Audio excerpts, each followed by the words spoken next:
Welcome to the Freshman Foundation Podcast, helping you make the jump from high school athletics to the collegiate level and beyond, with your host, Michael Huber.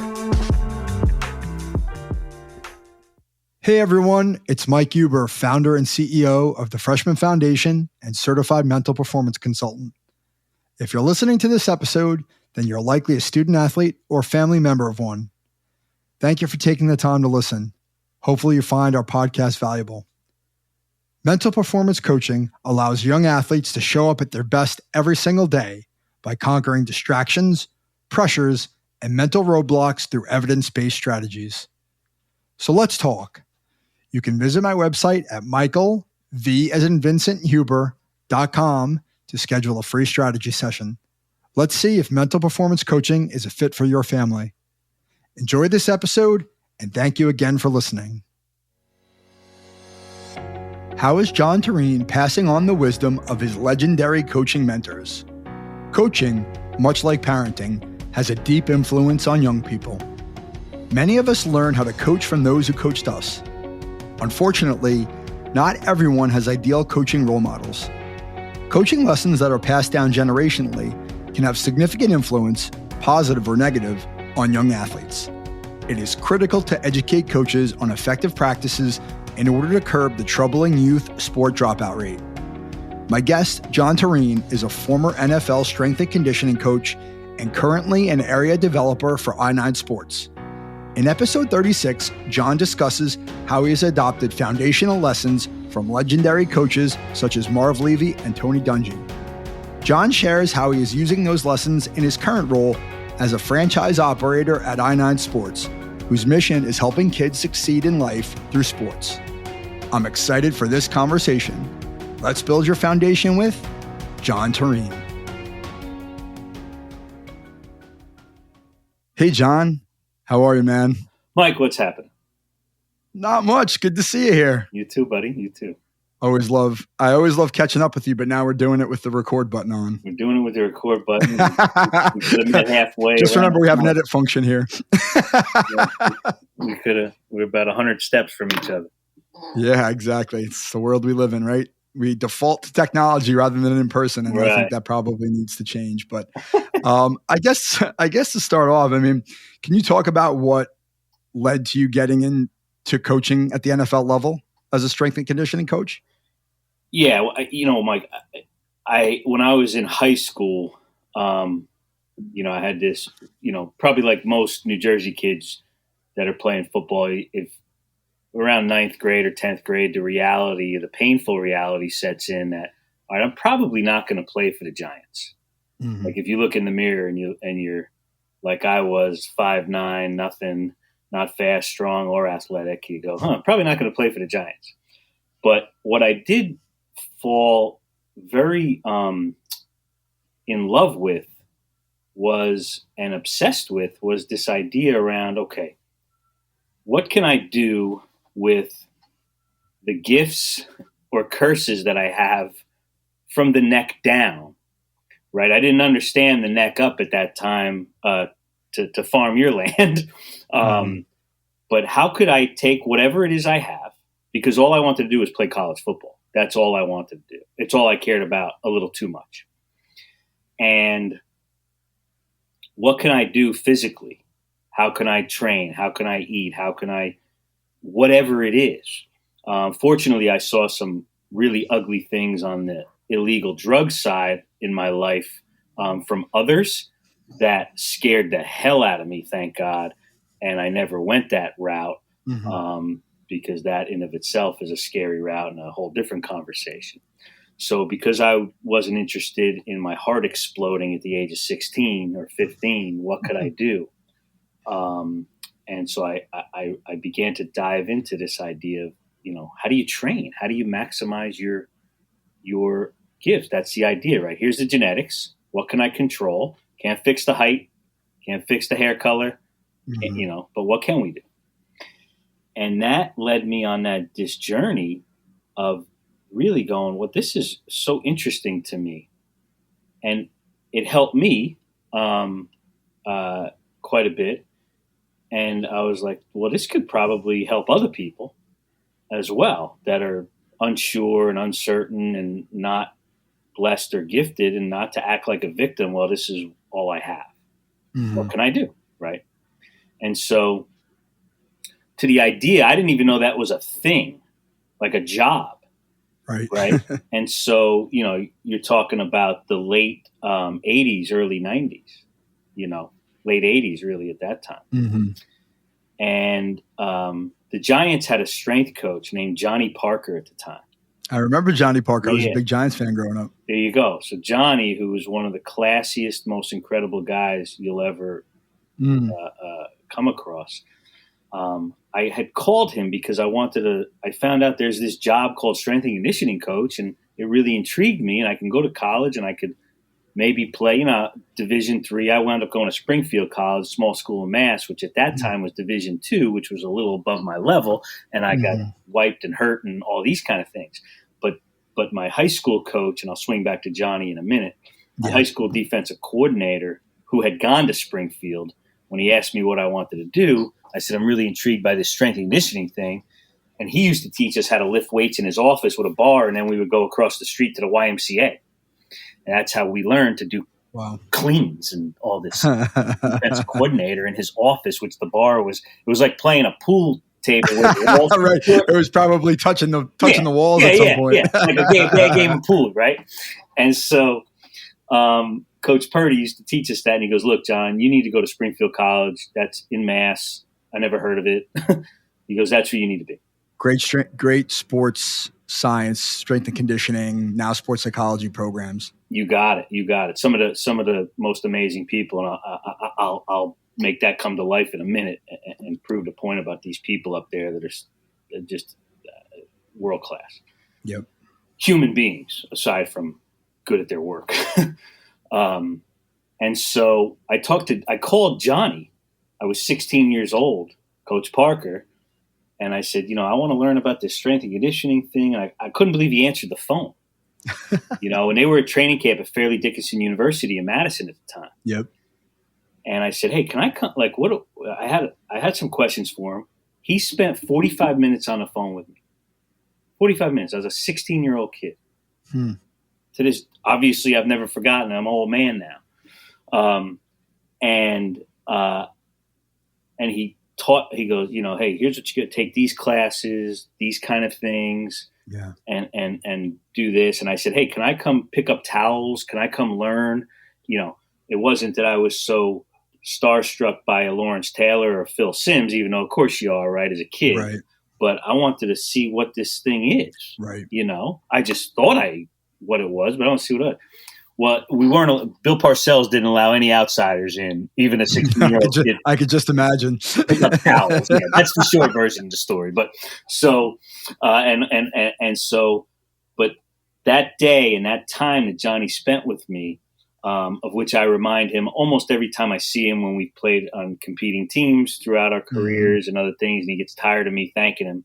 And all that. But that was my first exposure to this kind of thing. And Johnny being so classy and so informative and giving of his time in the middle of training camp. And I can assure you, you don't have that kind of time in training. I believe it. You don't. I believe it. And to give it to a 16-year-old kid was just, I still get goosebumps over that, man. It's amazing.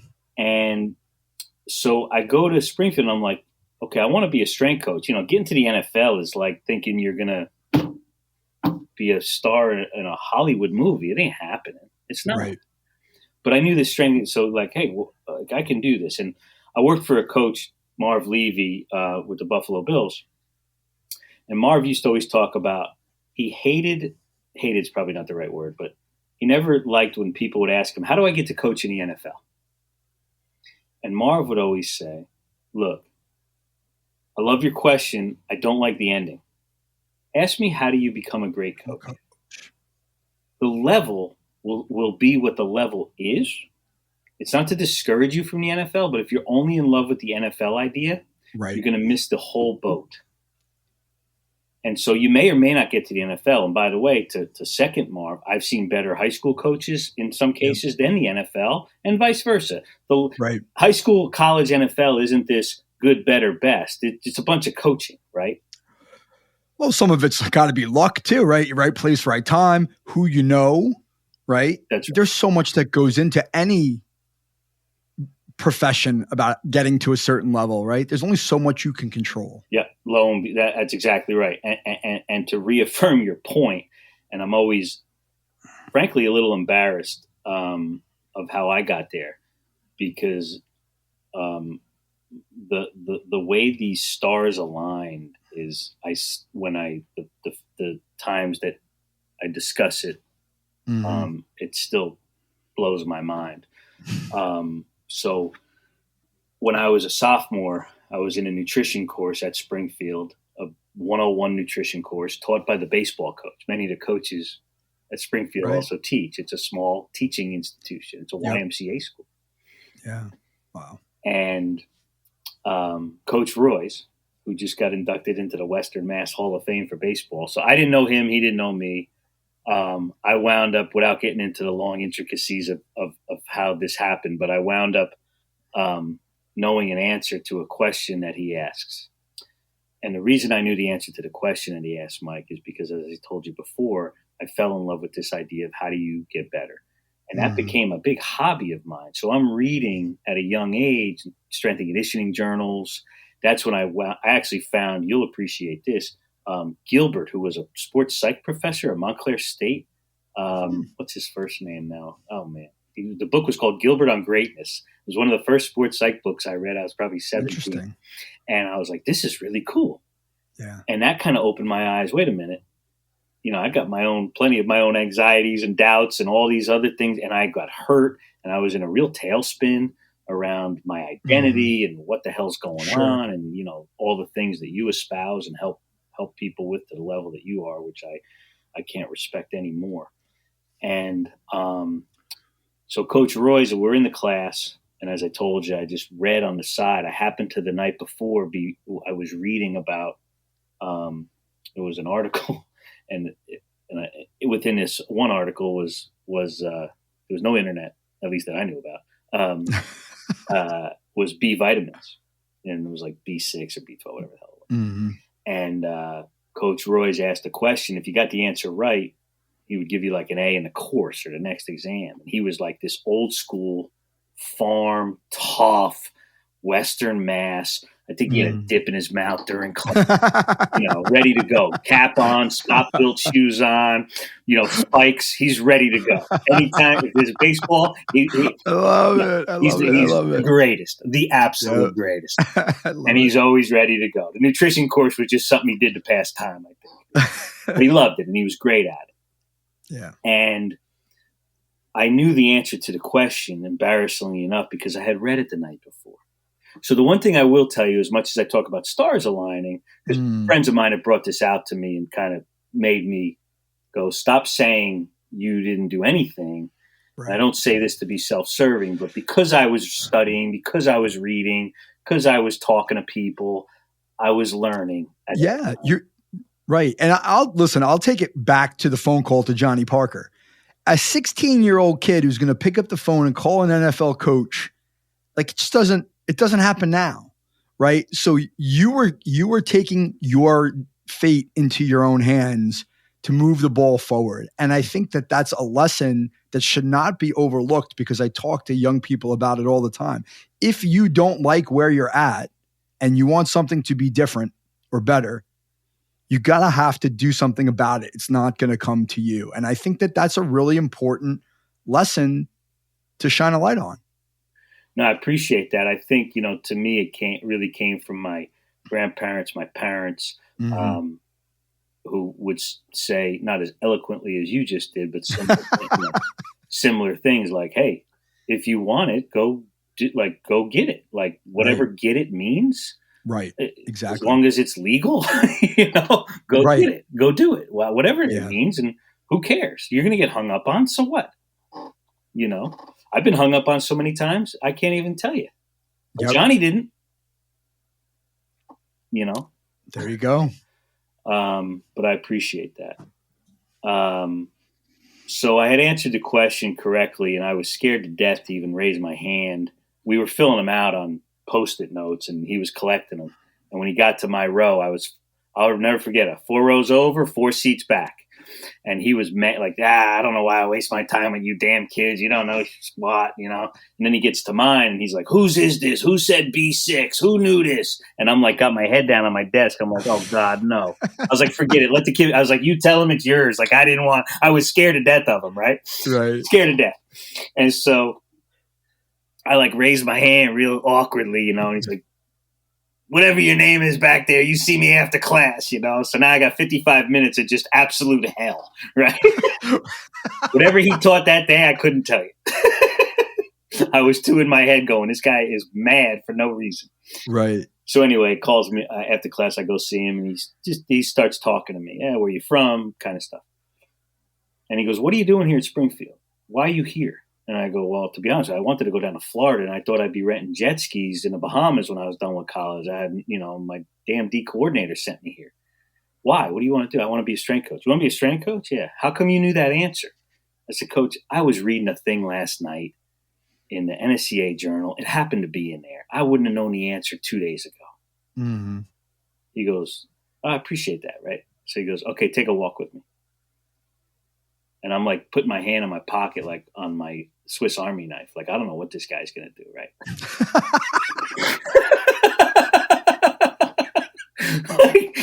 I'm going self-defense, right? I had done martial arts, So great. I'm like, okay, I'm thinking back to my training a little bit. Meantime, he'd have squashed me anyway, no matter what I did. Yeah, I think he eats knives. So we take this 10, 15 minute stroll back to his office. He sits down and he's talking to me the whole time, kind of quote interviewing, but whatever he was doing as a well-seasoned coach who's worked with a million kids. Now, as I mentioned, is in the Western Mass Hall of Fame for baseball. He knows what he's doing. And so we go back. He picks up the phone. He calls Rusty Jones. Now, I had followed who all these strength coaches in the NFL were. Once I got that phone call with Johnny, I was hooked, man. Rusty Jones was a strength coach of the Buffalo Bills at the time. Okay. This is early 90s, the Bills' heyday. Sure. Right, when they were going to the Super Bowls. Sure. And I hear him talking. I could hear Rusty on the other end of the line. I don't know Rusty, but I know the name, and you could tell it was how's Sharon? Like, how's your wife doing? Like, they knew each other well. Yeah. And turns out Rusty had played for Coach at Springfield and all that. Wow, okay. And he says to Rusty, they get through the small talk, and I'm sitting there on his couch. I don't know. I'm sweating. I'm about to throw up. I don't know what's going on. And he goes, hey, Rusty. He goes, I got a kid here named John. I think he'd be a great intern for you. He wants to be a strength coach. I was like, did I hear that right? Wow. Yeah. And he goes, and I could hear their conversation because Rusty and I, he's like a second father to me, mentor, everything. He's got a very loud voice. He's a strength coach. He's a strength coach. He doesn't look like one. He's got he's a New Englander, so he's got this loud voice, and heavy accent. He's from Maine. I know the type. Yeah, he's from Maine. Sounds like he never left. And so, and he's one of the greatest human beings in the world. So anyway, so I hear him go, let me talk to him. So he hands me the phone on the cord. Yes, on the cord. And I'm shaking. Right. I'm shaking. So I get, hello? Yeah. Then he starts asking me a couple things. Yeah. And he says to me, what year are you? And I said, I'm a sophomore, Coach. He goes, a sophomore? He goes, geez. He said, look, you got 3 years till you're a senior or whatever you got. He said, I could be fired 3 times by then. I don't know where I'm going to be in 3 years. Right. Now, Rusty happened to be, by all counts, yes, I'm biased, but unbiased, I can tell you, I'm not sure there's a more qualified, better strength coach that has lived, but he's in the top 5 for sure. So he wasn't going anywhere too fast, but he said, look, if Coach Royce likes you, I like you. Just stay in touch. Okay. That's all I can tell you. Just stay in touch with me. Okay, give me back to Coach Royce. They say the pleasantries, they hang up. Coach Roy says to me, "What'd you think of that?" I said, "Coach, I don't have the words. I don't even know what to say. I'm sweating. Like, I don't know. I still stutter around it." And he goes, "Well, do what he said. You understand me? Don't screw it up." I'm now the old school baseball coach, right? He ain't hearing anything. Right. Just do it. Do whatever he said. Right. And he goes, "Next thing you can do is you're going to take that conditioning manual behind you. It's a Buffalo Bills manual. It's from 1987. And you're going to study it. Take it out of my library, and you're going to bring it back to me in about a week. Okay. I don't want that thing getting out of here." There was no internet. So I take it, and I'm like, how am I going to give this thing back to him in a week? I can't remember all this stuff. So I go down to the local Cumberland Farms with about $1 million nickels, and I start copying this manual, about 150 pages. It took me about 2 hours at the Cumberland Farms.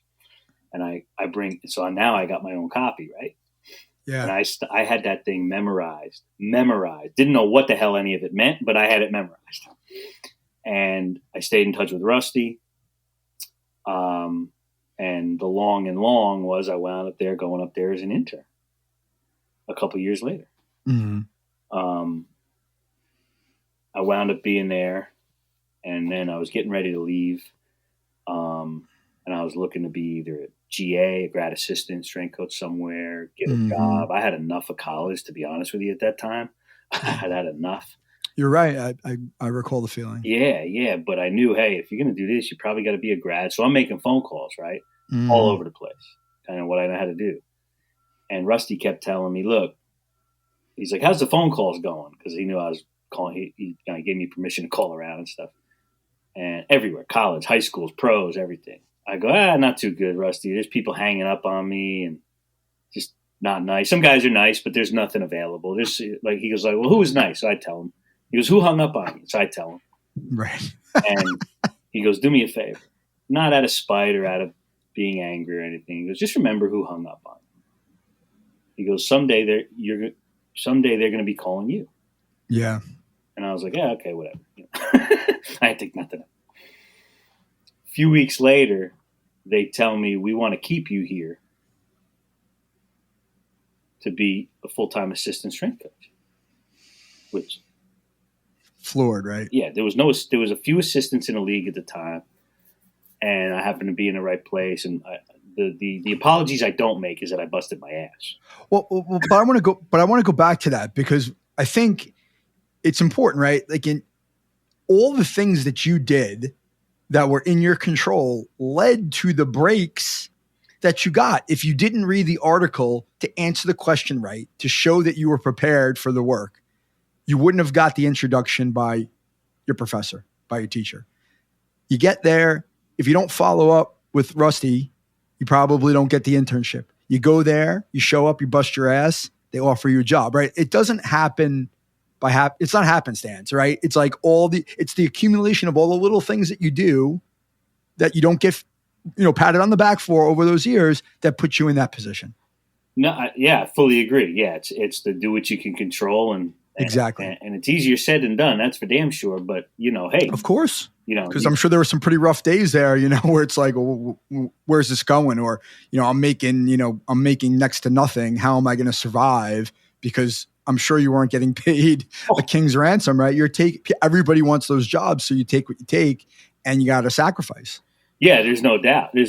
So yeah, there's no doubt about it. I mean, yeah, credit. That's why I was on my way. I had to leave. I begged to stay longer because I wanted to learn, but I was maxed out on credit cards. I was living with Rusty was putting me up at his house. Wow. And all those financial stressors that you have and all these other things. But look, at what point is it worth it to you or not? Right. Right. And so that's where that was. But yeah, no, those things do line up and hopefully you're ready if and when they do, whatever the heck it is. Right. So I'm curious, like, can you talk about as a intern or as a strength and conditioning assistant? Like, I'm just curious about what that looks like, what your day-to-day is, what kinds of things you're doing, what the experience is like. Cause I think it's just interesting. Here's what because I was like, I can't believe I'm sitting here. I was driving to the Rich Stadium at the time, which is the Bills Mm-hmm. Stadium, every day. I'm pulling in this lot with this Bills Stadium. This is the era of Jim Kelly, Bruce Smith, Thurman Thomas, Andre Reed. My goodness. Cornelius Bennett, right? Phil Hansen. Some of the greatest football players ever. The list goes. Ken Hall, God rest his soul. All of these guys. Yes. Pete Metzelaars, who I coached with later. Frank Reich had just left. I worked with Frank in Indy. Wow. Very cool. I mean, and Pete Metzelaars was actually one of the first guys I met because I had to throw him out of the weight room because he was not under contract, which thank God he was nice because he could have squashed me too. But to your question, Mike, what I knew was this. I got to learn everything as much as I can because I have this guy, this Rusty Jones, all day, every day. And I had him at home. And the only person I know at that time that loved to talk strength and conditioning more than me was him. Match made in heaven. Yeah. And he's a mentor, a teacher, a brilliant guy. And he'd give me projects at night. I'm working on them at home. I'm staying up in his bedroom that they call John's room. And he's got me working on nutrition numbers and all these things at night. So I had nothing else to do. I was single. What am I doing? And, but what it looks like is I said, I'm going to get there before him. I'm going to learn as much as I can. I'm going to soak it up. I'm going to do whatever the hell needs to be done. And not in a kiss-ass fashion. I didn't grow up that way. Right. But, whatever it was. And what, hey, the cooler needs ice. The cooler needs ice. Like if the treadmills need wiping, like let me assure you this real quickly, or anybody else. The glamour wears off in about 36 hours. After that, it's a job, man. It's a job. And it's a hard job. Yep. There's many hard jobs. This is one too. Yes. And so I did that. Where I made a mistake, one of a million mistakes, and I think so many, and maybe you have too, Mike, so many young, I would say early 20s, you probably do this a lot. People do this. I actually wound up, I'm like, okay, Rusty is this unattainable human being. Right. But boy, and Johnny Parker, same, right? Right. So I'm like, I am so far from that, but how cool would that be to be like them? Mm-hmm. What I didn't process was I actually turned into Rusty, right? I'm using the same jokes he's using. Sure. I took on his personality, right? In addition to all of the genius things that he knew as a profession, as a professional. On top of, he's married to a great lady, a great son, I'm a family man, what I espouse to be, and all these things. Sure. I'm like, this guy's the perfect human being, right? and once I realized I didn't have to be him, it was okay to be me, but learn the stuff. Be mentored, and this is what a great apprenticeship or mentor will do for you and with you. And to the time in 2006, I'm with the Indianapolis Colts. I had left Buffalo, 1998, went to Indianapolis as the head strength coach. 2006, Rusty's now with the Chicago Bears. We play each other in the Super Bowl. I remember it. Yeah, obviously. We win the Super Bowl. I'm feeling terrible because he hadn't won one yet and been doing it forever. He 4 with Buffalo, now 5 with Chicago. He's happier for me as a mentor is. It's such an amazing thing, right? And that was a weird thing. But once I learned I didn't have to be him, but I could learn the stuff. And I think so many of us do that. Yep. I think you would know probably better than I, but it's kind of a natural progression, maybe, It is. And I think it's just a comfort level in yourself that you can kind of be yourself, right? But I think that's in any sort of apprenticeship or, teacher, student relationship, right? Like you follow your role model and you try to mimic it, right? Because you like what they're doing, but eventually you adopt the principles, but you find your own personality when you get comfortable enough to sort of use your voice. You do, Mike. You do. Success leaves trails, but you got to separate what's successful versus, because now you're just a bad carbon copy of somebody. Right. Exactly. And it's a fine line too. Yeah. Right. It's a fine line of taking the lessons and taking the wisdom and information you're getting and making it your own. Not everybody can do that, right? Not everybody is secure enough to stick their neck out on the line and be that. And I think it leads me to a question, right? So I was looking at Rusty's bio while we were talking, and he's still in the league up until last year, it looks like. He's still there. He's still there at the Colts? Uh-huh. Yeah. So he's still in the league. When you go off and go on your own and you become the head strength coach in Indianapolis, at that point, he's still in Buffalo. Like, what was that experience, that transition like for you to like, now it's my shop, like now I'm running things? Like, how did that go? Well, first of all, I was scared to death. I'm sure. So you got to understand, I'm an assistant in Buffalo with all those old vets that are wearing yellow jackets now in the Hall of Fame, among other guys that. So you're talking about being young, coaching guys older than you in a league you never played in or coached in. Right. You talk about going, all of the things that you and guys in your field, Mike Gervais and all these other great ones espouse when you talk about, I'm sorry, the, oh my God, it's imposter syndrome and all these things, right? Perfect. Yep. And so I didn't want to leave Buffalo. Bill Polian became the president of the Colts in '98. Bill had been with the Bills through the big years in the Super Bowls. Bill's in the Hall of Fame as an executive now. Yep. I wasn't with Bill in Buffalo. Bill wanted to bring the same strength and conditioning program to Indy that he had in Buffalo. The only other person that kind of knew it, because I was Rusty's first assistant ever, and he had been in Buffalo 10 or 12 years at the time. Mm-hmm. So there was nobody that spent every day with him for 3 years. Again, right? So Rusty's like, well, you should take Jon, Bill. And I'm like, what? I'm like, no. There's no way I can do it. I'll just stay here, thanks. Yeah, I'm like, no, I like the security blanket. It's very comfortable here. It's very safe. It's very nice.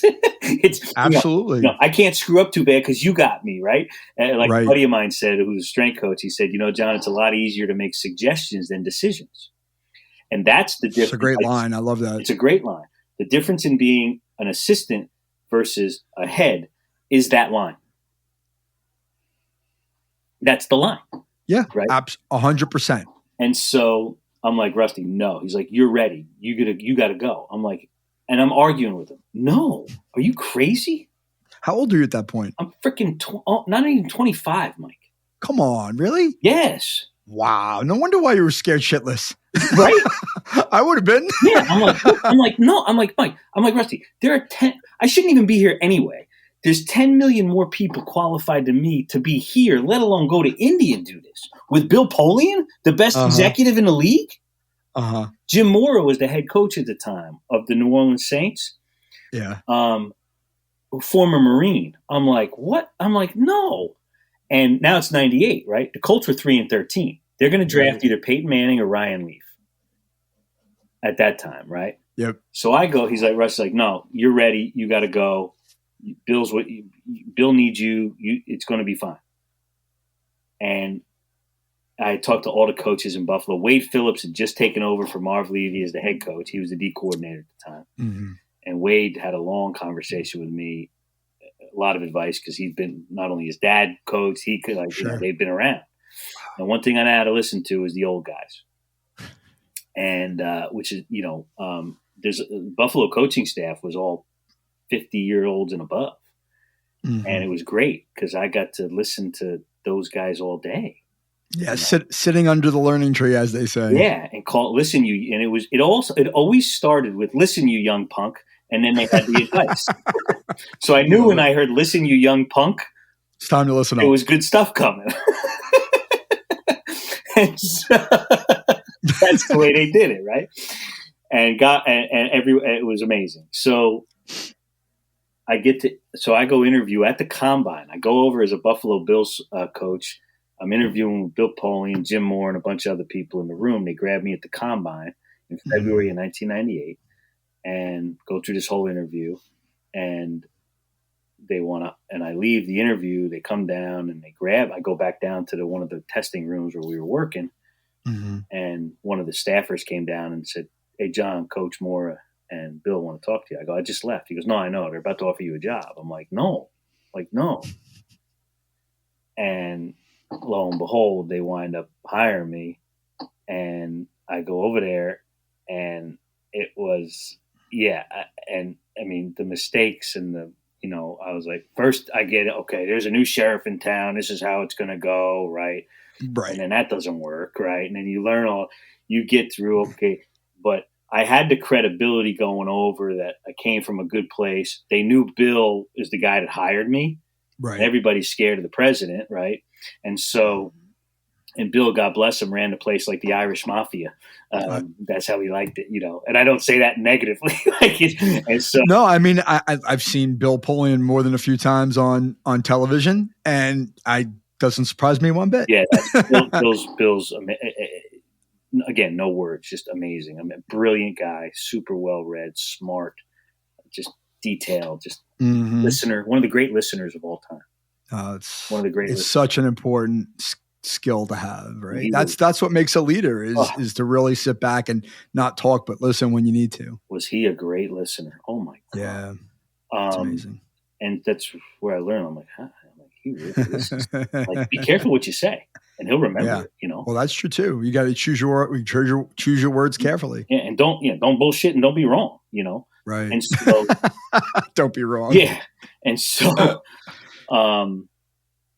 anyway, so we had some players come over that also, when you have players that you knew and that respected you, right, that spreads in the locker room. Hey, John's okay. It's credibility, John's okay. Right? John can help you. John's got your back. You can trust John. Definitely goes such a long way. Yeah, and that was really the thing that got me over the top. And we had a rough first year. I almost actually left and went back to Buffalo. It was really tough. What was it about the first year that was so tough that led you to think about leaving? I was working with a guy that was on his way out, and Bill needed some time to kind of make that happen. Not because I demanded it. It's a long backstory, but I was paired with somebody that, the Hatfields and McCoys ain't gonna work. Now the players never knew. I was fine. It was I couldn't do what they brought me there to do, and I was almost getting sick over it. And Rusty said, "Look, John, it ain't worth it, man. You can come back. Don't worry about it. Like, we'll just make a third position." And GM was, "Yeah, John, you come back. Whatever you want to do." So I gutted it out. I stayed, and 14 years later, and Peyton Manning and Marvin, Reggie Wayne, all Dallas Clark, Jeff Saturday, all these guys. Pat McAfee, who that's all the kids want to talk about anymore. But everybody loves Pat. Nobody has character. Is he as much of a character as he comes? He's a super guy. He's all hard. He's so charitable, and he is. Go ahead. He was really young when we had him, but as much as I hate to admit it here publicly, but I am a wrestling fan, and I love him, his energy on wrestling. He's fantastic. Pat's fantastic. What a dude. Yeah. He's absolutely fantastic. And anyhow, so, again, 14 years later, 2 Super Bowls, won. But I tell people all the time, it's, you could ask any former coach, any former player, any former military person, even though the two things have nothing to do with each other. But when you say, what do you miss? The answer is the locker room. Nobody misses the people, the relationships, 100%. I've been thinking about that the whole time, right? Like, these are all people that I just know their names, right? And I know you, right? And so when I listen to it, I have a sense of where they're coming from because you have a relationship with them. But I think most people who would listen be like, wow, like the name, right? But at the end of the day, they're just people, right? Like, they have a job to do and they're good at what they do, obviously, but they're people and you have a relationship with them and they live their lives in a normal way. And, I've gotten to know some people who've played at the professional level as on a personal level, friends. They're regular people. They're just regular people who happen to be really good at what they do. That's right. Just like in the most CEO cases. next door or anything else, Mike. Right. Exactly. They really are. And it's so interesting, and people don't see it, and I get it. People see the tailgate in the stadium, and I get it, and we all get it, and Of the course. media and all these other things. But one of the guys Dallas just texted me the other day. He just did an Ironman triathlon, and he sent me the picture of him finishing. He goes, "Hey, check this out," and I'm like, "Oh, this was 2 days ago." But let me put it to you this way: we had a 10-year Super Bowl reunion a few years back. And we all got together in Indy, and it was amazing. Yeah, I'm sure. I'm not sure, Mike. I can tell you this for a fact. Any conversation I was in with anybody there, I'm pretty sure, I'm almost certain that not one conversation, I don't even know if the guys know the score of the Super Bowl. Doesn't mean they don't care. Don't get me wrong. Of course. But no game came up. What comes up is the nonsense. The bus rides, the stories, the plane rides. How's your family? How's little this one? How's that? How's your wife? How's your this? How's your that? Of course. Say okay. How did you hear about him, her, whatever? And games do not come up. They don't even come up. Right. And so we're all worried about, some Saturday afternoon on a field in the middle of nowhere, New Jersey, with a bunch of 6-year-olds. And I'm here to tell you the Super Bowl doesn't even come up. Right. But it's a really important lesson, right? Like it's about the connections and the relationships you develop with people, right? The lessons that sports teach us about life, and it's probably a good segue, right? You talk about coaching young people, right? And there's so much emphasis on what goes on in professional sports or the media, or who's even at the high school level, who's going where and announcing my commitment and all this other crap. And it's like, nah, it's about what you get out of it and how you become a better person. 100%. Yeah. 100%. Yeah. So, you were there for 14 years, you said? I was in Indy 14 and Buffalo 3. Yeah. Right. So when you left, what led to, and we've talked about this in some, but what led you to leaving Indianapolis? And that was your last job in professional football, correct?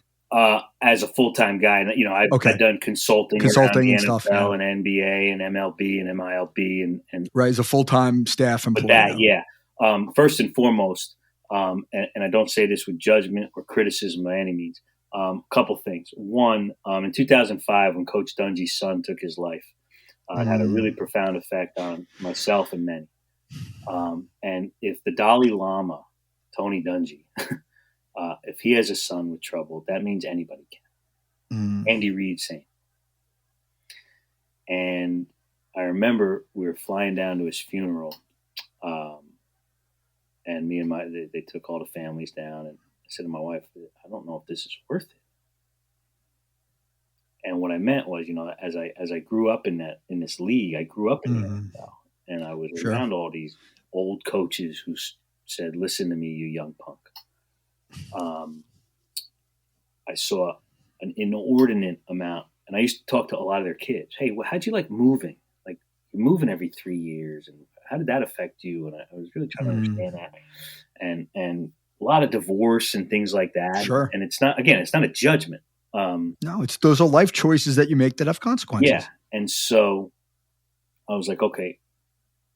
And I grew up. I was born in the house I left for college in. So NFL, like coaching, was so foreign to me of moving and all these things. And so, but now a lot of these kids will tell you, "Oh, John, it was a great experience. I got to live here and there, and I got all these friends all over the country, and there's a lot of awesome experiences, really." But I have made the decision. I'm like, look, the way we need to do this, and I worked for Coach Dungy, who made you go to your wife's ultrasound appointments at any time in the year. You talk about a family man and family. That's cool. Way before football, and it was amazing. And Coach Caldwell, Jim Caldwell, the same way after Coach Dungy. And after Indy was over, we had a bunch of different job offers, but I wanted to be around my kids. I wanted to raise them the way I wanted to raise them, which was to be present as much as I could possibly be present. The jobs that I was offered was actually going to flip it even less time. and we're going to be in a city that we wouldn't wind up leaving. And I wanted them back in New Jersey where we're from, around their family, and I wanted to be with them. There's a couple jobs we had where my kids were like, Dad, what are you like? Let's go. Like they wanted to go, you know? And I'm like, yeah, but I won't get to be around you. They're like, so what? Like, you know, that's your problem, not mine, you know? But that was the reason that,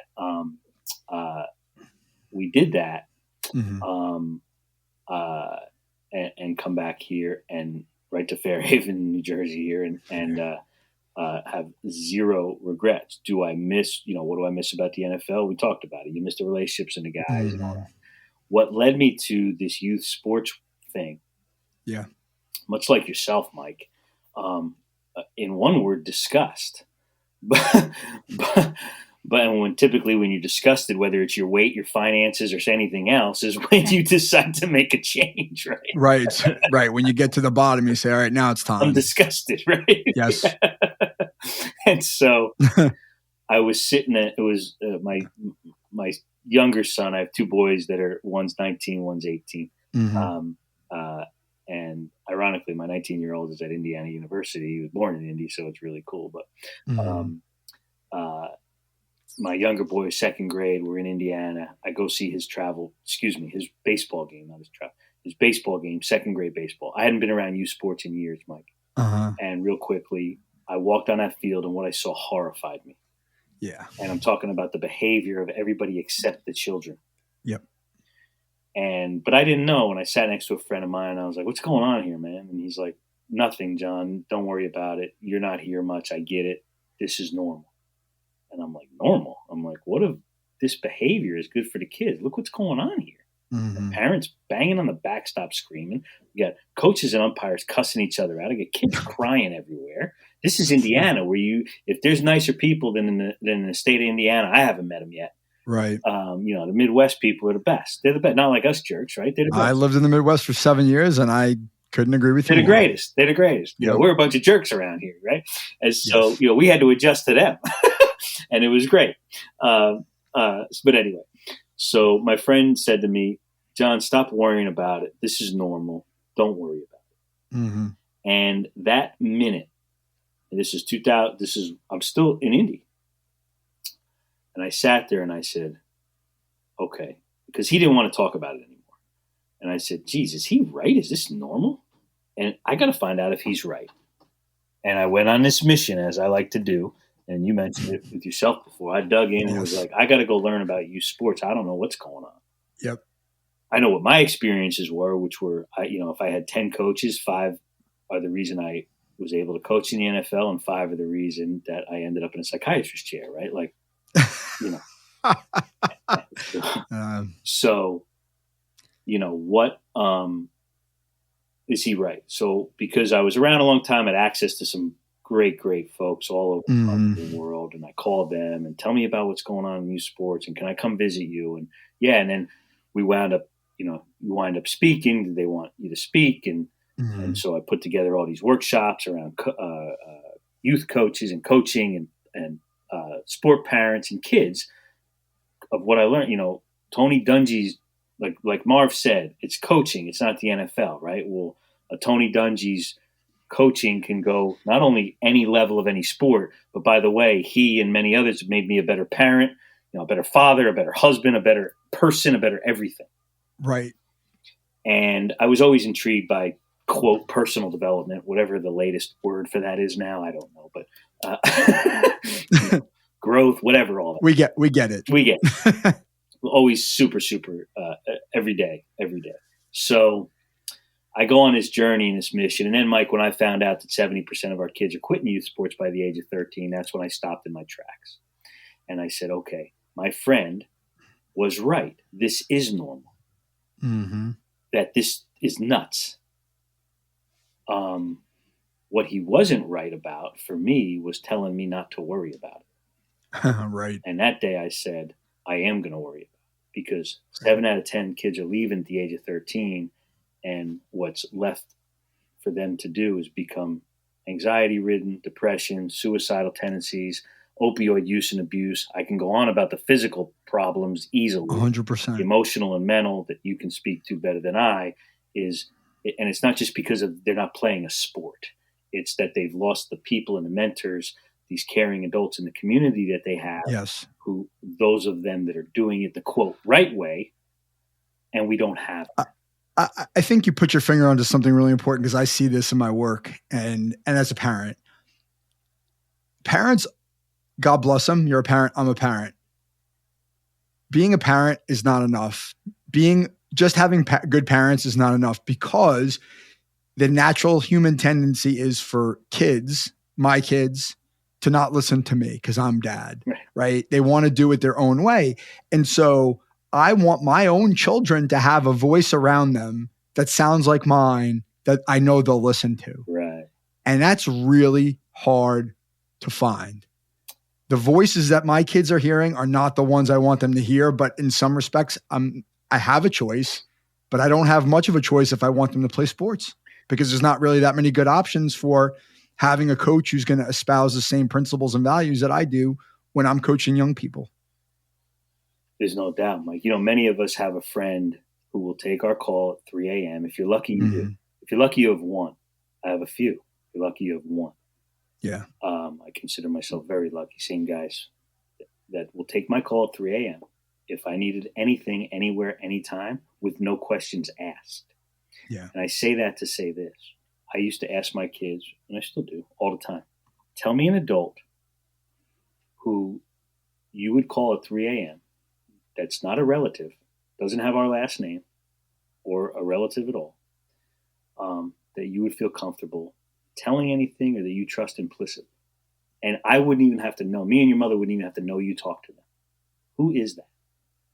And they would tell me, Mrs. this, Mr. this. Sometimes it was teachers, sometimes it was friends' parents. And I would want them to recognize, Mike, who those people were, because I want them to understand two things.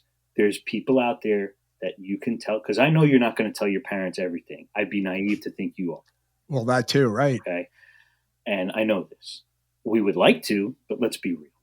That's and so not happening. I wanted them to become super aware that they have adults in their lives. And we had the same conversation about friends, but at teenagers, it's a little complex. But here's those adults that now you're super aware of, because I've asked you the question, that you can go to. That's not me, that I don't even have to know. And for them to know that just because I say something or your mother says something, we're human. We're not right all the time. Right. And right. so exactly. Who are those people? And go see them. And I want you listening to them. And I don't care if sometimes they might contradict something I say. I can't control what they're talking about. But if you trust them, you'll also know, and they're great people, they'll also know that they're wrong often too. Well, what you're teaching your child in that instance is critical thinking, right? You take some good from one place, you take some good from another place, you leave some of it behind, then you start to formulate your own judgments. And that's what we want. That's what I want for any kid that I work with, whether it's my kids, my clients. Like, you need to be able to think on your own and make choices on your own and do things on your own. And if we don't give them the room to make those decisions, which we don't a lot of times in youth sport, because we only order our kids around and we only tell them what to do because we want to win a game that doesn't mean shit in the grand scheme of things, we're conditioning them for perfectionism, because it's not okay to make a mistake, because we have to win this game because it's really important, even though it means absolutely nothing in the grand scheme of their lives. And that's messed up. It is messed up, Mike. It is. We've got this, you've hit a lot of meat on the bone there. We've got this, You got me going, John. No, I love it. I love it. Absolutely love it. We've got this win at all costs mentality out there. Mm-hmm. And here's where it gets funny, right? Because it's easy for me and you to talk about this. It is. But when you talk about, well, wait a minute, you don't want to win, you don't want to compete. Like, this is not kumbaya participation trophy. That's stuff, right? And we've learned both academically and anecdotally and in real that the participation trophy, although well intended, missed it. It missed it. Right. It backfired. But I think what I've learned, what I think I've figured out, and I may be wrong about this, is there's a difference between wanting to, as a coach, as an adult, wanting to win a game because you want your kids to experience the reward and the feeling of winning, versus wanting to win the game because I want to win to show that I'm a good coach. or I want to brag to my friends, right? Those are two different things, right? I get into it too. I want to win games now when I coach kids because I know they want to win. They want their hard work to pay off. It matters to them. So I want it to matter to me too. But if we win or lose, I don't give a shit. It doesn't matter. It doesn't change my life, right? Like it's got to be for them. And I think a lot of people want to coach and win as adults because it makes them look good or it makes my kid look good or, who cares? Perception. Yeah. Perception, right? It does. You bring up such a great point. And we talk to our parents all the time with our I9 Sports, with our youth program. Yeah. I'm like, look, this is, you're done. This is their time. We're going to give the sports back to the children. And I'm going to show you how we're going to do this.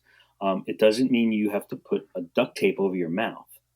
But we're going to give the sports back to the children. Now, you bring up a great point before. So a couple of other amazing mentors that I had have Joe Ehrman and Jody Redmond of the Inside Out Initiative. And I would encourage anybody to read Joe's book and follow Joe's and Jody's work with the Inside Out Initiative and look at Joe's TED Talks. And Joe changed my life, among many others. Way back, Coach Dungy used to bring Joe in and work with players and coaches on coaching. And Joe and Jody talk about the goal of sports, right, is to play, practice, and prepare to compete to win. Joe has the most beautiful definition of competition because that becomes an interesting thing, right? And the definition of competition that Joe talks about is a mutual quest for excellence, right? And that kind of puts things in, that makes sense, right? It doesn't mean I stand over you, slash my throat, and put it on TikTok. We're equal. We're equals with a shared goal. Yeah. And so when you put it that way, right? So now the goal, of course, is to play, practice, prepare to compete and win. But it's not the purpose. And the purpose is why it exists and why we're here. And you've alluded to so much of that already. So once we define the difference in the larger purpose, they used to ask John Wooden, the great legendary basketball coach at UCLA. Love John Wooden. Love. Who, how's your team going to be this year? He goes, I don't know. Ask me in 20 years. Because in 20 years, I'll see what kind of people they've become and what kind of professions they're in and how they're serving the community. And then I'll answer the question, to paraphrase. And so when you look at that and when you put it, you talk about the impact that you have as a coach, because all of us, another mentor and friend of mine, John O'Sullivan, does a great lesson. He calls it the sticky note exercise. And if you can think back to your favorite, most impactful coach you've ever had or teacher in your life, you could probably come up with that person in about 3 seconds. Mm-hmm. If you think back to the one that you would cross the street right now, if you saw them, you can think of that person in about 3 seconds. And so John does this exercise and he says, tell me why that person is your favorite. And we've done this all over the world now. How come that person comes to mind? What is it that they did? Tell me 5 things that they did that they come up. And invariably, 80% at minimum of those 5 answers, if you follow me here? Yeah. Yep. It could be looking, I might not be super clear here. So 5 reasons that person comes to mind. Word or small short phrase. 80%. I've been in rooms where it's 100%, 5 out of 5. And I've done this exercise as well, with credit to John, of course. But see, I've been lucky, Mike. I've never had to have an original thought my whole life because I've just found people that that I go, that's a great. But do any of us really? Well, fair point. Some of us think we do, but I don't. But anyway, so invariably, almost every time, 80% and above will have words to do with connection. They believed in me. They trusted me. They had my back, whatever those things were. Mm-hmm. Very few ever have to do with knowledge or competency. However, don't let that be misrepresented as knowledge or competency about the sport or skill or activity. Doesn't matter. Of course it does. Of course there's conferences all over this country and world about how to run a 2-3 zone better. But everybody's complaining about this kid or that kid or this coach I work with or this AD or this administrator. And in work, if we all think back, when you come home at night and whoever you're complaining to, or if it's the wall that you're complaining to, is it ever about the actual work in on balance to that pain in the ass dude down the hall. I hate him. I can't deal with him. Well, what if we were to be able to teach this type of connection and how we understand that on these beautiful, sacred fields? There's a great sociologist, Mike, just to bring home this point. I'm sorry to drag on you. You're good. Keep going. Jay Coakley. Jay Coakley. Sure. I know. I've read his work. So I've read his articles. I know who he is. I read his textbook in grad school. Okay. So you should say this better than me, because I'm not as well read on Jay, but I don't know him. I say Jay like I know. So keep me in bounds here. Jay Coakley talks about the great sports myth, right? And please follow up here and add your better context. You're teaching me here. Go ahead. Jay, and you can find his work. Jay asked the most beautiful fundamental question. It's not meant to be a trick question, and I hate trick questions anyway. But the question is this, Mike. Are sports fundamentally good? Right. And he lets it hang out there. I just asked this at our coach training 2 weeks ago with 50 coaches in our room, both our staff coaches and parent volunteers. And the answer to the question is sports are neutral. Right. Sports is a benign thing. Tell me who's in front of these children, these people, these adults. As Joe Ehrman says, if we take caring adults in a community that model, nurture, teach, develop, and grow character performance alongside and in unison with skill performance and fundamental skills and competition, then we have something. And character is a skill. And if it's a skill, then it can be taught. This is Joe Ehrman. Back to Jay Coakley. Therefore, tell me who's in front of your children on that field where you say, go play sports, because if you just play, you're going to realize all the beautiful things about sports, the teamwork and the dedication and the discipline and the health and the fit and all these things. That's BS. It's BS.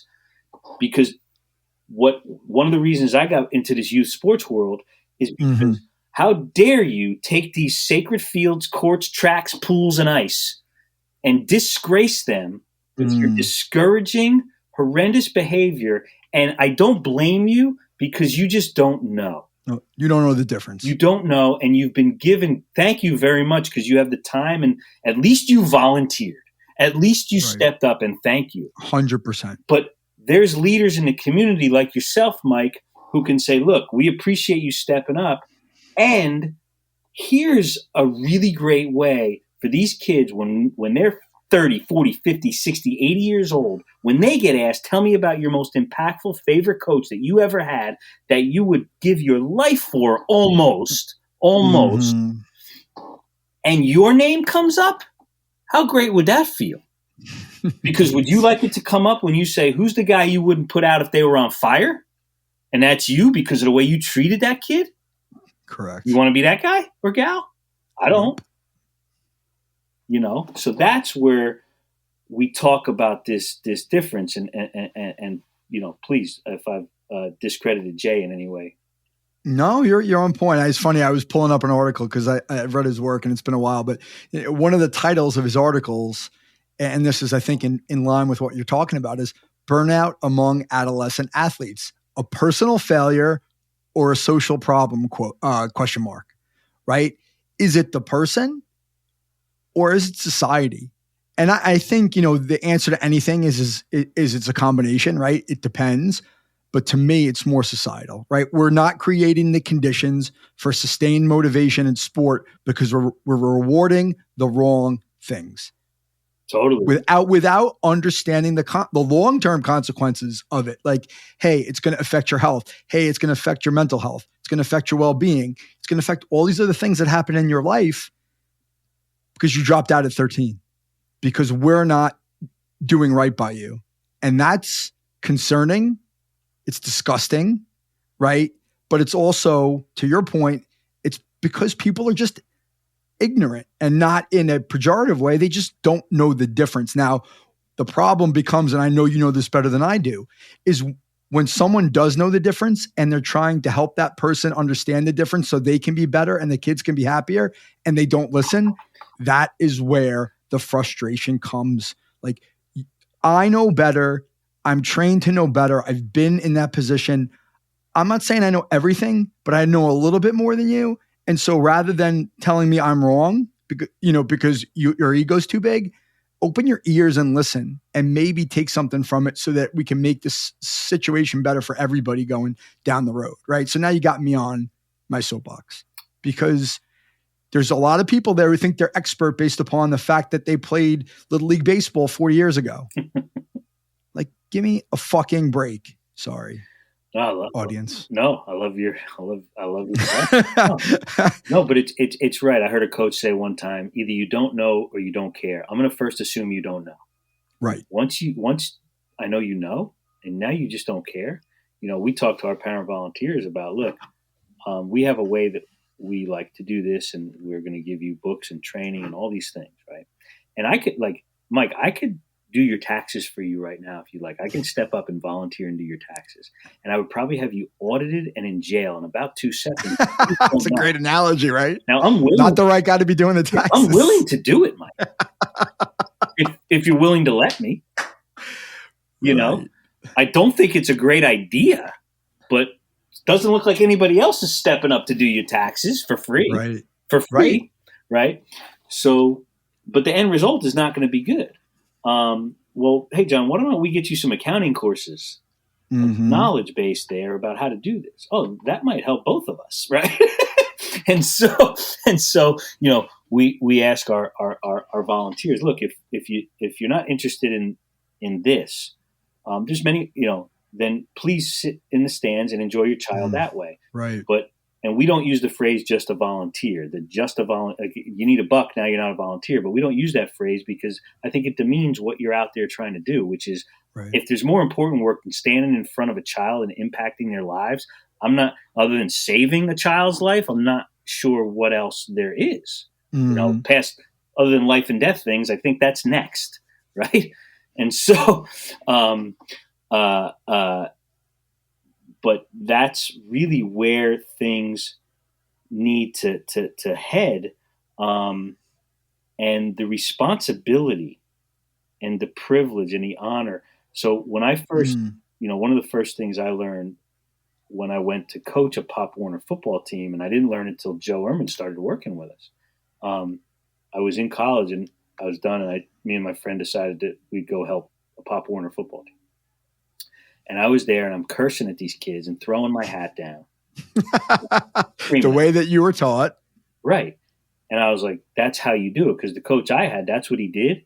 And one year, Mike, we were undefeated and unscored upon. Nobody scored on us. That's how good we were as these little punk kids playing football, right? So, of course, that's how you do it. Of course, that's how you do it, right? But I couldn't figure out why years later that was that until I understood from Joe. And he's like, no, you coached the way you were coached, and you, John, thought that was right. Now, on those fields that year, I don't know how many kids' lives I may have negatively affected, and that bothered the hell out of me, Mike, until I learned. And I wanted to go into coaching, and I'm doing it. I loved it. Still do. Well, you were great. You were undefeated, unscored upon. What a great coach are you, right? I'm ready for the next level. Yeah, and I played a year of college football. I mean, I'm here. Thank God the world can stop. I've arrived, right? And so, that's what happens. And until you get this awareness about it and about yourself, as Joe talks about, in order to become a better coach, you got to become a better you. That's Joe Ehrman. And that's really what it is, man. And that's the thing. And we're lucky. We have some amazing coaches that, and what happens is everybody gets scared of their lack of knowledge, and we've got people, I don't know anything about volleyball, John, but I'm willing to help, but I'm scared to death because I don't even know a serve from a dig. Okay. Well, we can learn technical, especially now. Like, can you type YouTube? Like, right. And so, what's really hard to learn is how you affect, why aren't we out there, folks like yourself, talking about the self-determination theory. Okay. Well, let's understand about autonomy, competency, and relatedness and what that means. Absolutely. Right. And then how knowing how to serve, I could probably find a volleyball coach to teach you that in about 30 seconds.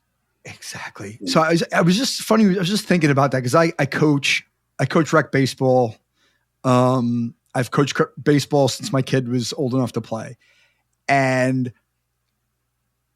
if you have a coach that knows how to create the conditions for kids to have a good time and to develop their skills, you've basically hit the holy grail at the youth sport level. Right. But if you have a coach that creates the conditions to have fun and they don't learn a damn thing, they're still coming back next year. If it's not fun, but you became a better baseball player, you know what happens? They quit. My son just did it with travel baseball. He went there. It was like he was learning. I was happy he was getting better, but he was bored at practices because all they did was drills and they didn't get to hit and he wasn't with his friends because it was a club team and all this stuff. And he said, I don't want to do it anymore. I want to go play rec with my friends. Well, no shit, because it's fun. And if I happen to learn something new and I'm having fun, well, holy shit, then I want to get more into it because this guy made it fun for me to learn. Holy cow, what a novel concept. You're so spot on. So, you talk about if we can have them fall in love with the sport, not fall in love with baseball because we love baseball, but sporting, right? To fall in love with sport, physical activity, connection. Once they fall in love with it, and the only way to fall in love with something really is that it's fun, and fun doesn't mean grab ass recess. Fun means I want to be challenged and learn and positively coached and influenced. Doesn't mean I swag and all these other things.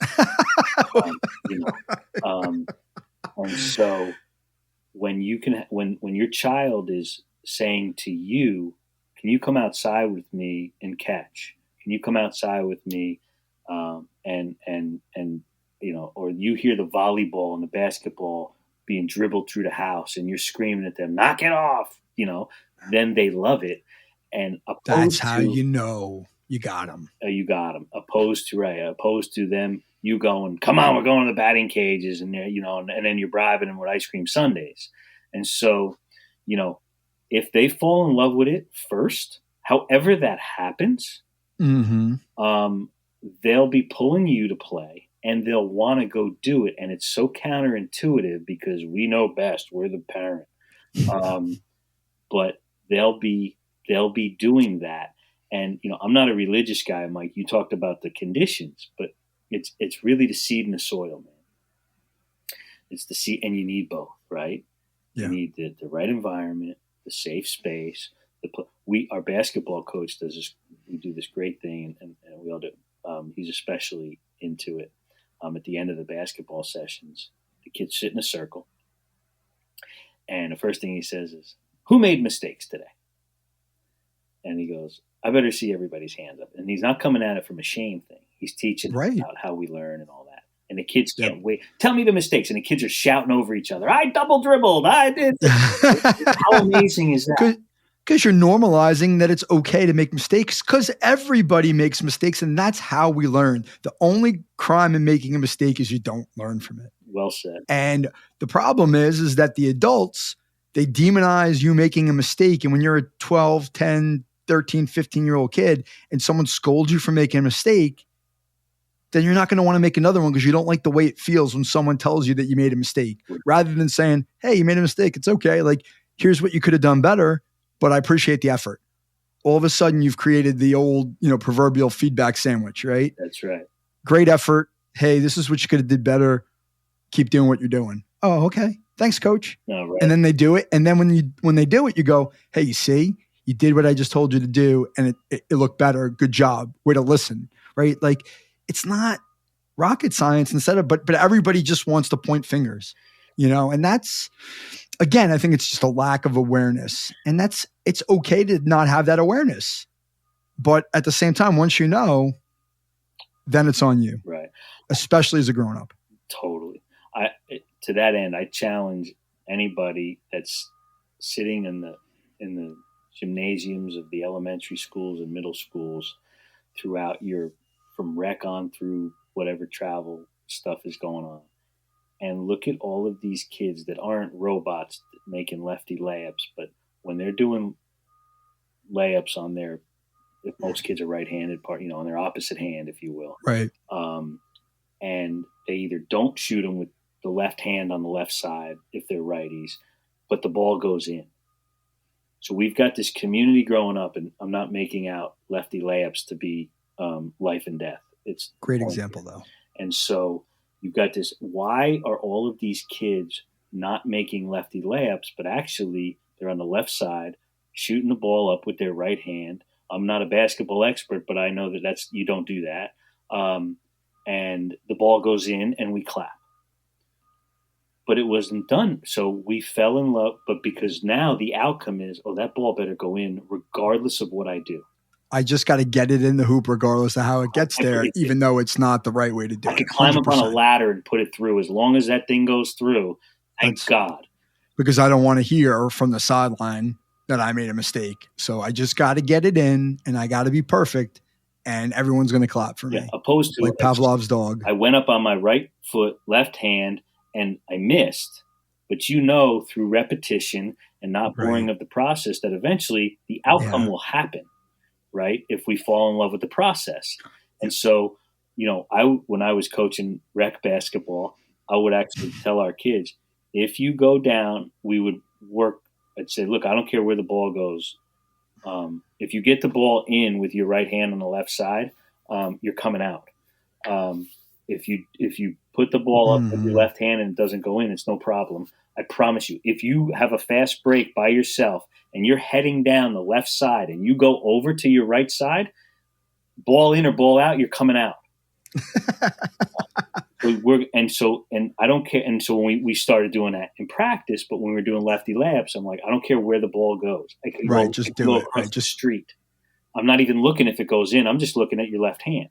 Mm-hmm. And so when it became okay, and then we start laughing about, look at that one, went all the way across the gym, and then all of a sudden it comes. And then the first kid, when it happens, man, and that first kid's going down that court and they go to make this lefty layup and they couldn't even do it a few weeks ago in practice. It was hitting them in the head and it goes in and the place goes bananas. The bench goes bananas. The parents are like, what the hell's going on here, right? But the kids are all going nuts. Because they know that's the deal. I love that. And then it went in. And so get off of, let's crock pot this thing. Don't microwave the beef. Let's crock pot it. I like that. That's a great analogy. That's a really great analogy. You tell me which one you want to eat, So good point. We did that. And I pulled kids. I'm like, nope. And because you have to make it mean something. They're like, but it went in. No, I know it went in. So the whole world knows the ball went in. We all know if the ball went in or it didn't. Great job. And right. So just as one thing, I would challenge anybody sitting there to because this is learning. This is learning, Yeah.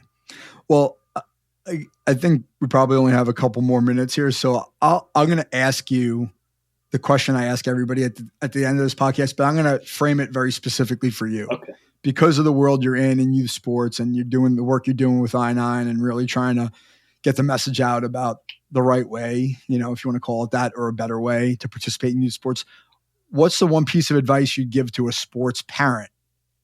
And it could be anything. Like what was the one thing you'd tell them that they need to know? It's great because we talk to our parents often, verbally live, our bulletins and newsletters, sending them things, all in this effort. And one of the things that we tell them, and I think I learned this from John O'Sullivan as well, when they're done at the end of the game, we tell them a lot of things, Mike, or ask them, request behaviors. At the end of the game, and it's going to feel really corny and weird. First of all, the kids are already done thinking about the game by the time it's over. You're not, they are. It is their time. We're going to give sports back to the kids. And when they're done, all I want you to say is 5 words. And those 5 words are, I love watching you play. And if you'll do that in the car or right after, when you're looking in that rearview mirror, when all you want to do is say, boy, if you would have just done this, if you would have caught it, if you would have ran over it, they know, and they have a coach, by the way. I don't care if you are Peyton Manning and your son's a quarterback. They have a coach. And so we say, watch their face light up in that rearview mirror when you say, I love watching you play. And if you don't hear anything else we ever say, please do that and come back and you can tell me what happened. And the first kid that doesn't like it, please call me, because that'll be the first. Because I want to meet this kid. Right. And tell me what it does to your relationship, because I'm never going to tell you how to parent. I will discuss in great depth how to experience an unbelievable relationship with your child around sports if you'll stop worrying about the perception and the visual of that your child either got a home run or struck out. And if you're making it about outcome, it's going to really affect them, as opposed to you being there and enjoying their presence. Because as you criticize, and it doesn't mean, again, everything is, the worst thing you could do is constantly tell, and they prove this in many ways too. You're great, you're smart. That's not what we say. It's true. It's specific and truthful praise, right? But not because if you're told as you well know, Mike, if you're told you're smart all the time, the minute you get a B on a test, now you're a moron and you're scared to take a test. Well, that's the self-talk you get. Well, sports is the same way. Knock it off with all the stuff. You're a great 3-point shooter. Next thing you know, they're banging it off the rim every night. You can't figure out what happened. Well, what you just said means my whole life sucks because I can't make a 3-pointer now. Just enjoy watching them play. And then when they know that you're there as this non-judgmental person with unconditional love, that they'll then ask you, hey, what did you think about that play I made? Oh, do you really want to know? Boy, if you got that glove down just a little lower, it would not have gone through your legs. Right. Got it. Thanks, Dad. And the same principles apply as a coach, right? If they trust you, they will come to you and ask for advice, and they will listen to your advice because they trust that you have their best interests at heart and that you care. But until you have that buy-in, then you're just another voice. It's just Charlie Brown's teacher going, wah, wah, wah, wah, wah, wah, wah, right? That's right. And that's the secret sauce in it, is build a respectful relationship with them.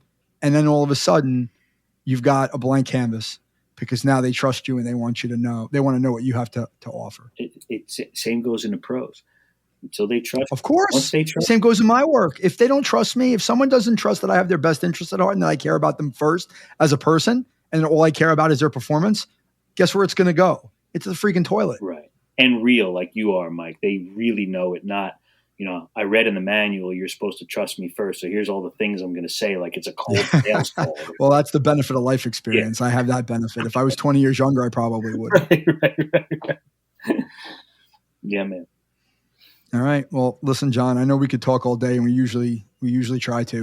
So I'm going to cut it off there. I got to move on to my next next gig on the schedule. But it was awesome. This is, I think, the longest podcast I've ever recorded. Oh no! Not surprisingly, no, it's awesome.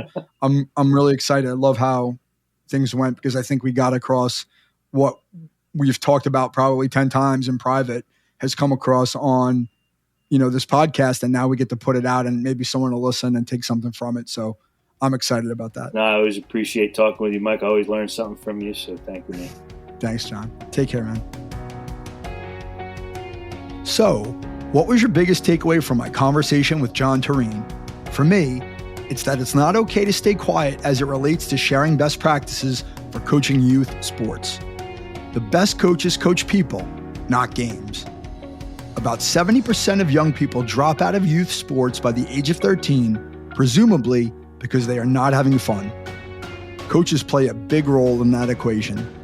Youth sport coaching must be better in order to quell this troubling trend. My suggestion to youth sport parents is to think about the life lessons you would like your children to learn when helping them choose what teams to play on. Winning and competing are important to young athletes, but should it be the most important factor in choosing a team? I want to thank Jon for his kind generosity and the wisdom he shared with the Freshman Foundation community. To learn more about how mental performance coaching can help your mind work for you rather than against you, visit michaelvhuber.com. Thank you for listening. We'll see you back in 2 weeks, ready to get better.